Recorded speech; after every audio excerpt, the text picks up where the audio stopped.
নমস্কার। রাজ্যের সমস্ত এসএসকে এমএসকে শিক্ষক শিক্ষিকা, একাডেমিক সুপারভাইজার, মাদ্রাসা ও পৌরসভার শিক্ষা বন্ধু সহ সমগ্র শিক্ষা অভিযান অর্থাৎ এসএসএ সমস্ত কর্মীদের জন্য আজকে একটি বিরাট আনন্দের ও স্বস্তির খবর নিয়ে আজকের এই ভিডিও। দীর্ঘদিন ধরে আপনারা যে সরকারি আদেশ, গভর্নমেন্ট অর্ডার বা জিওর জন্য অধীর আগ্রহে অপেক্ষা করছিলেন, সমস্ত জল্পনা ও প্রতীক্ষার অবসান ঘটিয়ে অবশেষে সেই সাম্মানিক বৃদ্ধির জিও আনুষ্ঠানিকভাবে প্রকাশিত হয়েছে। আজ আমাদের চ্যানেলের পক্ষ থেকে রাজ্যের প্রতিটি শিক্ষাকর্মীকে জানাই আন্তরিক শুভেচ্ছা ও অভিনন্দন। গত বেশ কিছুদিন ধরে সাম্মানিক বৃদ্ধি নিয়ে সোশ্যাল মিডিয়া এবং বিভিন্ন মহলে নানাবিধ বিতর্ক ও বিভ্রান্তিকর খবর ছড়ানো হচ্ছিল। অনেকে কমেন্ট বক্সে প্রশ্ন তুলছিলেন, আদৌ কি ভাতা বাড়বে, জিও কবে বের হবে, বা সরকার কি শুধুই প্রতিশ্রুতি দিচ্ছে। এমনকি কিছু পার্শ্ব শিক্ষকের নেতৃত্ব দাবি করেছিলেন যে কেবলমাত্র পার্শ্ব শিক্ষকদেরই নাকি সাম্মানিক বাড়ানো হচ্ছে, এসএসকে বা এমএসকে কর্মীদের জন্য নাকি কোনো পদক্ষেপ নেওয়া হচ্ছে না। কিন্তু আমি আপনাদের বারবার অনুরোধ করেছিলাম ধৈর্য ধরতে এবং মনোবল ধরে রাখতে।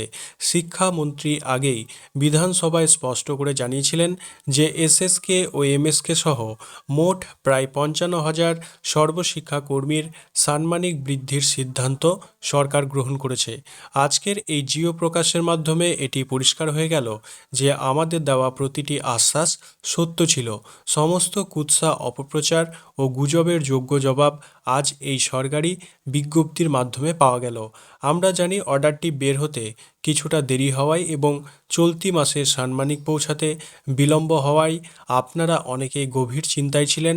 রাজ্যের প্রায় 40,000 শিক্ষক শিক্ষিকার অনেকেই প্রতিনিয়ত ফোন করে খবর নেওয়ার চেষ্টাও করছিলেন।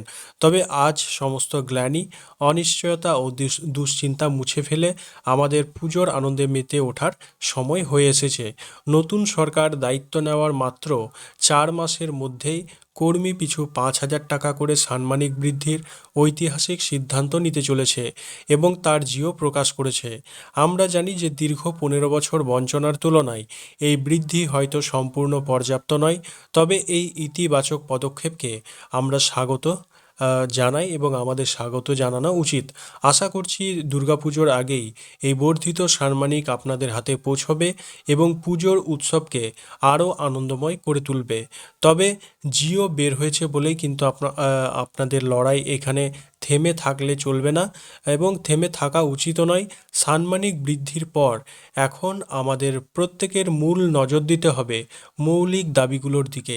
আগামী দিনে ঐক্যবদ্ধভাবে সরকারের কাছে আমাদের যে প্রধান দাবিগুলো তুলে ধরতে হবে তা হলো ইপিএফ ও পেনশনের ব্যবস্থা।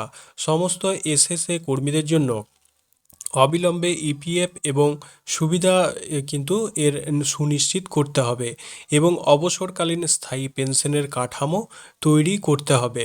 2 নম্বর যেটি দাবি, শিক্ষা কেন্দ্র রক্ষা। রাজ্য জুড়ে বহু এসএসকে ও এমএসকে কেন্দ্র আজ পরিকাঠামোগত সমস্যায় ভুগছে। এই শিক্ষা কেন্দ্রগুলোকে বন্ধ হওয়ার হাত থেকে রক্ষা করতে সরকারের সক্রিয় সহযোগিতা আদায় করতে হবে। 3 নম্বর যে দাবি, অবসরকালীন সুযোগ সুবিধা। যে সকল শিক্ষক শিক্ষিকা অবসর গ্রহণ করছেন তারা যেন অবসর নেওয়ার সর্বোচ্চ 3 মাসের মধ্যে তাদের সমস্ত টার্মিনাল বেনিফিট হাতে পান তা সুনিশ্চিত করতে হবে। আমরা বিশ্বাস করি আমরা যদি ঐক্যবদ্ধ থাকি তবে আগামী দিনে সরকার আমাদের এই যুক্তিসঙ্গত দাবিগুলো মেনে নিতে বাধ্য হবে। তাই কোনো বিভাজন বা বিতর্কে পা না দিয়ে সবাই সুসংগঠিতভাবে থাকতে হবে। আজকের এই খুশি সংবাদটি আপনার সমস্ত শিক্ষক বন্ধু ও পরিচিতদের সাথে অবশ্যই শেয়ার করে দিন যাতে সঠিক তথ্য সবার কাছে পৌঁছয়। ভিডিওটি ভালো লাগলে একটি লাইক দিন এবং শিক্ষা সংক্রান্ত সমস্ত সত্য ও গুরুত্বপূর্ণ আপডেট সবার আগে পেতে আমাদের চ্যানেলটি সাবস্ক্রাইব করে বেল আইকনটি অল করে রাখুন। দেখা হবে পরবর্তী কোনো এক গুরুত্বপূর্ণ ভিডিওতে। ততক্ষণ প্রত্যেকে ভালো থাকুন, সুস্থ থাকুন। ধন্যবাদ।